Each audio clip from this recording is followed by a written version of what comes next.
இந்த கதை பல வருஷத்துக்கு முன்னாடி பல்வீன்ற கிராமத்துல ஆரம்பிச்ச கதை.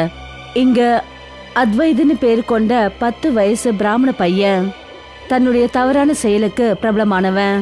தினமும் கிராமத்துல ஏதாவது ஒரு அபத்தமான விஷயம் நடந்துட்டு இருந்தது. சில சமயம் பயிர்கள் அழிஞ்சு போறது, மழைக்காலம் இல்ல இருந்தாலும் வெள்ளம் வர்றது, இந்த மாதிரி பல விஷயங்கள் கிராமத்துல நடந்துட்டு இருந்தது. அப்புறம் இது எல்லாத்துக்கான பழி அத்வைத் மேல போடப்பட்டது. அதனால ஒரு நாள் கிராமத்தை சேர்ந்த 2 ஆட்கள் அவனை பழி தீக்கணும்னு முடிவு பண்ணாங்க. அப்புறம் ராத்திரி சமயத்துல அத்வைத்தை பின்தொடர்ந்து போனாங்க. அத்வைத் முன்னாடி ஓடிக்கிட்டு இருந்தான். அப்புறம் அந்த 2 ஆட்கள் கையில அருவாளை வச்சுக்கிட்டு அவனை பின்தொடர்ந்து போனாங்க. அத்வைத் அவங்க கிட்ட சத்தம் போட்டான்.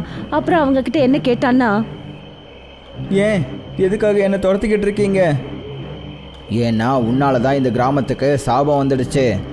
ஒரு பிராமணனா இருந்துக்கிட்டு நீ மாய மந்திரங்கள் பண்ணுறது உனக்கு வெக்கமா இல்லையா? அத்வைத் ரொம்ப சோர்ந்து போய் ஆலமரத்துக்கிட்ட போய் நின்னான்.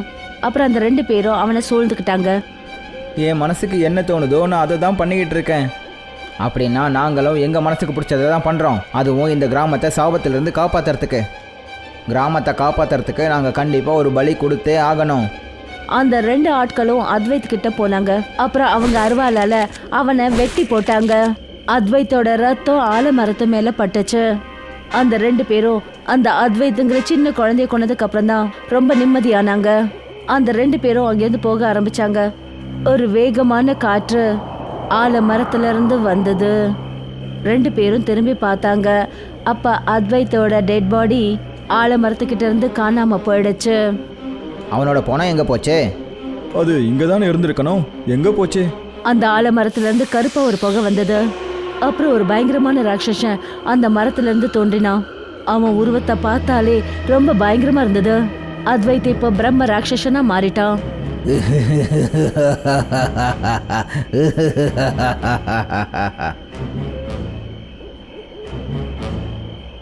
ஆனா அந்த கருப்பு புகைக்குள்ள இருந்து ஆலமரத்தோட வேர்கள் அவங்கள பிடிச்சு தன் பக்கம் இழுத்தது. அப்புறம் அந்த 2 ஆட்களையும் தூக்குல அந்த மரத்துல தொங்க வெட்டுது. பல்வேறு கிராமத்தோட இந்த கதை ரொம்ப பழசு, பல வருஷங்கள் பழசு. எப்படி மெல்ல மெல்ல நேரம் மாறிக்கிட்டு போச்சோ அதே மாதிரி மக்களும் மெல்ல மெல்ல இந்த கதையை மறந்தாங்க. ஆனா அந்த ஆலமரம் இன்னும் அதே இடத்துல இருக்கு. 37 வருஷத்துக்கு அப்புறம் சோனம்னு பேர் கொண்ட ஒரு பொண்ணு அவளோட அம்மா பிரீத்தி கூட வாழ்ந்து வந்தா. அம்மாடி சோனம், இது உனக்கு வந்திருக்கிற 3வது சம்பந்தம். ஆனா மாப்பிள்ளை வீட்டுக்காரங்க வேண்டான்னு சொல்லிட்டாங்க. அம்மா அவங்க வேண்டான்னு சொன்னா அதுக்கு நாம என்ன பண்ண முடியும்? தப்புதான், இது எல்லாமே உன்னுடைய தப்பு தான். ஏன் மேல என்ன தப்பு? தப்பு உங்க பேர்ல தான். என்ன பெத்தது நீங்க தான். 2 பேரும் பேசிக்கிட்டு இருந்தாங்க. அப்போ அவங்க பக்கத்து வீட்டுக்காரங்க மம்தா அவங்களோட வீட்டுக்கு வந்தாங்க. என்ன ஆச்சு? மறுபடியும் சம்பந்தம் வேண்டான்னு சொல்லிட்டாங்களா? ஆமா, சொல்லதான் செய்வாங்க. என்ன பாவம் பண்ணோன்னே தெரியல. இவ ஒருத்தி எங்க வாழ்க்கையில வந்திருக்கா. அதுக்குதான் ஒரு யோசனை சொல்ல வந்தேன். என்ன யோசனை? அப்படி பொண்ணுக்கு ஒரு சம்மதம் அமையலனா அவளுக்கு ஆலமரத்தோட கல்யாணத்தை பண்ணி வைக்கணும். இது கும்ப விவாகம்னு சொல்லுவாங்க. அதுக்கப்புறம் எங்கேயாவது சம்பந்தம் பேச போனீங்கன்னா அப்ப அவங்க கிட்ட சொல்லுங்க இவளுக்கு கும்ப விவாகம் நடந்துருச்சுன்னு. என்ன பேசுறீங்க? நீங்க சொல்றது உண்மையா? மம்தா சொன்னதை கேட்டுட்டு அவ சோனம பார்த்தா. அப்புறம் சொன்னா, அடியே சோனம், மறுபடியும் காதுல தோடு எல்லாத்தையும் எடுத்து மாட்டு. ஏன் உனக்கு கல்யாணம் பண்ணணும்? யாருக்கு? மரத்துக்கு. சீக்கிரம் புறப்படு. சோனம்க்கு அவங்க அம்மா சொன்னது விளையாட்டா தெரிஞ்சது. ஆனா அவ ஒரு நல்ல பொண்ணா இருக்கிறதுனால தான் அம்மா சொன்னதை அவ கேட்டா. அப்புறம் அம்மா கிருத்தி பக்கத்து வீட்டு மம்தா கூட கிராமத்துல இருக்கிற அந்த ஆல மரத்துக்கிட்ட வந்தாங்க. அம்மா, நாம இங்க என்ன பண்றோம்? அதான் சொன்னல, உனக்கு மரத்தோட கல்யாணம் பண்ணி வைக்க போறோம். உனக்கு மாங்கல்ய தோஷம் இருக்கு. என்ன? சோனம்க்கு ரொம்பவே அதிர்ச்சி ஆயிடுச்சு. ஆனா அவளோட அம்மா சொன்னதுனால அதுக்கு சரின்னு ஒத்துக்கிட்டா.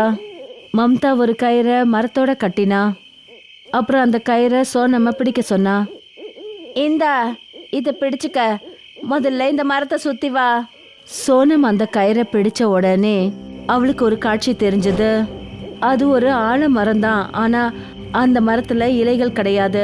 சோனமோட முகத்துல பயம் தெரிஞ்சது. மம்மி, ஆண்டி, நீங்களே எங்க இருக்கீங்க? சோனம்க்கு ஆலமரத்துல இருந்து ஒரு குரல் கேட்டுச்சு. அவங்க எங்க இருக்காங்க?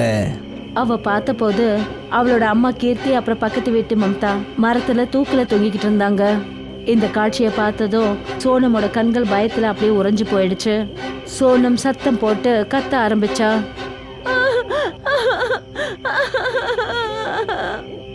விடுதலை.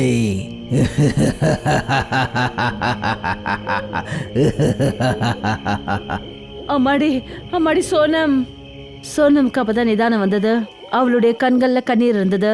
என்ன கண்ணு, மரத்தோட கல்யாணம் தானே பண்ணி வச்சோம், ஆனா நீ கிராமத்துல எங்களை வேடிக்கை ஆக்கி வச்சிருக்க. என்னாச்சு சோனம்? ஒன்னும் இல்ல, ஒரு மோசமான கனவு. இவ ஒருத்தி நின்னுகிட்டே கனவு காண்றா. சோனம் அந்த மரத்தை வலம் வந்தா. முறைப்படி இப்ப அவ அந்த மரத்தை கல்யாணம் பண்ணிக்கிட்டா. கொஞ்ச நாளைக்கு அப்புறம் மம்தா தன்னுடைய புகுந்த வீட்டு கிராமத்துல இருந்து சோனம்க்கு ஒரு சம்பந்தத்தை கொண்டு வந்தாங்க. பையனோட பேரு மோகன். முதல் சந்திப்பிலேயே சோனம அவருக்கு பிடிச்சு போச்சு. ஏன்னா இப்போ சோனம்க்கு கும்ப விவாகம் நடந்து முடிஞ்சிருச்சு. இப்ப மாங்கல்ய தோஷங்கிறது அவ கல்யாணத்துக்கு தடையே இல்ல. 2 குடும்பமும் சேர்ந்து கல்யாண தேதியே முடிவு பண்ணாங்க. எல்லாம் முடிஞ்சதுக்கு அப்புறம் மம்தா தன்னோட வீட்டுக்கு போனாங்க. அவங்க வீட்டுக்குள்ள போய் நுழைஞ்ச உடனே ஏதோ ஒரு வித்தியாசமான ஒண்ணு அவங்க உணர்ந்தாங்க. இன்னைக்கு இந்த வித்தியாசமான காத்து நம்ம வீட்டுக்கு எப்படி? அவ என்னோட மனைவி. அவளை எப்படி நீங்க வேற ஒருத்தருக்கு கல்யாணம் பண்ணி வைப்பீங்க? ஆறது. மம்தாவோட வீட்டு கதவு தானாவே மூடுச்சு. அப்புறம் கருப்பு புகையில தோன்றின ஒரு பயங்கரமான ராட்சசன். என்ன விட்டுடு, நான் என்ன பண்ண? சோனம் வேணும், எனக்கு என்னோட மனைவி வேணும். கூட்டிட்டு போவல, அவ உனக்கு சொந்தமானவன்னு எனக்கு தெரியாது. அந்த ராட்சசன் மம்தாவை தாக்கினான். அப்புறம் அவளை அவளோட வீட்டுக்குள்ளேயே தூக்குல தொங்க விட்டு கொன்னுட்டான். நாட்கள் கடந்துகிட்டே போச்சு. சோனமோட கல்யாணம் தேதியும் வந்தது.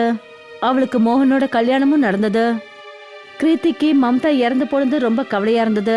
ஆனா வாழ்க்கையோ போய்கிட்டே இருந்தது. ஒரு நாள் கூட முன்னாடி போகல. அவளுக்கு கல்யாணம் முடிஞ்சது. கல்யாணம் முடிஞ்சதும் சோனம் தன்னுடைய மாமியார் வீட்டுக்கு போனா. அப்புறம் கிருத்தி தன்னுடைய வீட்டுக்கு திரும்பி வந்தா. இப்ப அந்த வீட்டுல அவ தனியா இருக்கா. என் பொண்ணுக்கு கல்யாணம் முடிஞ்சிருச்சு மம்தா, ஆனா நீ தான் வரல. எதுக்காக நீயே உன் உயிரை மாச்சிக்கிட்டேன்னு தெரியல. எதுக்காக என்ன தனியா விட்டுட்டு போன? அவ தனக்கு தானே பேசிட்டு இருக்கும்போது அப்ப அதே சமயம் அவளோட வீட்டு வாச கதவை யாரோ தட்டினாங்க. இந்த ராத்திரில யார் வந்திருப்பாங்க? கிருத்தி கதவை திறந்தா, ஆனா அங்க எதிர்க்க யாருமே காணோம். ஒரே ஒரு பாக்ஸ் மட்டும்தான் இருந்தது. அவ வீட்டு வாசல்ல இருந்தது. அதுல ரத்தத்தால எழுதியிருந்தது, என்னோட ஆசீர்வாதங்கள் என்றும் உனக்கு. கிருத்தி அந்த பாக்ஸை திறந்தா. அப்புறம் அதுல இருந்து ஒரு மாங்கல்யம் அதுக்குள்ள இருந்தது. இது என்ன மாங்கல்யம்? மறுபடியும் அந்த கருப்பு புகை வந்தது. அப்புறம் அதுல இருந்து மறுபடியும் அந்த ராட்சசன் வந்தான். அத்தை அத்தை. இல்ல அம்மா அம்மா அம்மா. அந்த ராட்சசன் கிருத்தி கிட்ட சொன்னா, என்ன கல்யாணம் பண்ணிக்கிட்டு வேற ஒரு கல்யாணம் பண்ணது சரி கிடையாது, நிச்சயம் சரி கிடையாது. அந்த ராட்சசன் கிருத்திய கொன்னுட்டான். மறுபடியும் அந்த வீட்டு கதவு தட்டப்பட்டுச்சு. ஆனா இந்த தடவை சோனமோட மாமியார் வீட்டுக்காரங்க வந்திருந்தாங்க. சோனமும் மோகனும் ரொம்ப சந்தோஷத்தோட அந்த வீட்டு கதவை திறந்தாங்க. சோனம் அந்த வீட்டு கதவை திறந்த உடனே சோனம் தன்னுடைய அம்மா தூக்குல தொங்குறத பார்த்தா. அம்மா அம்மா. சோனம் தான் அம்மாவோட பிணத்தை பார்த்து மயங்கி கீழே விழுந்தா. அப்புறம் மோகன் அப்படியே அதிர்ந்து போய் நின்னான். மோகன் ரொம்ப கவனத்தோட சோனமோட அம்மா கையில இருக்கிறத பார்த்தான். அப்ப அவங்களோட கைகள்ல ஒரு லெட்டரும் அப்புறம் ஒரு மாங்கல்யமும் இருந்ததை அவன் பார்த்தான். மோகன் அந்த மாங்கல்யத்தையும் லெட்டரையும் கையில எடுத்தான். அப்புறம் அந்த லெட்டரை படிச்சான். நான் வரேன், என்னோட உயிர் உனக்காக, என்ன மன்னிச்சிடு, நான் உனக்கு தாலியை கொடுக்க மறந்துட்டேன். மோகனுக்கு கவலையாயிடுச்சு. அதுக்கப்புறம் அவன் என்ன புரிஞ்சுக்கிட்டான்னா, ஏதோ ஒரு புயல் அவங்கள நோக்கி வரப்போகுதுன்னு.